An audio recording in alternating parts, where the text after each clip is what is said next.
BNP সরকারের জনগণের হাতে হারিকেন আর মোমবাতি জ্বালিয়ে দিয়েছে।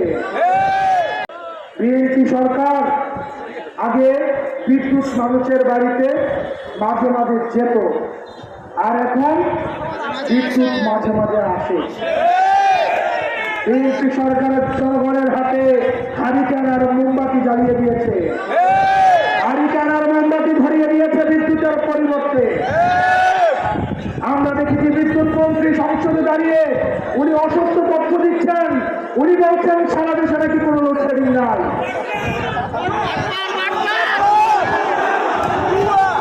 আমরা বিদ্যুৎ মন্ত্রীকে বলতে চাই, লোডশেডিং নাই সেটা সত্য, তবে সেটা আপনার বাসায়।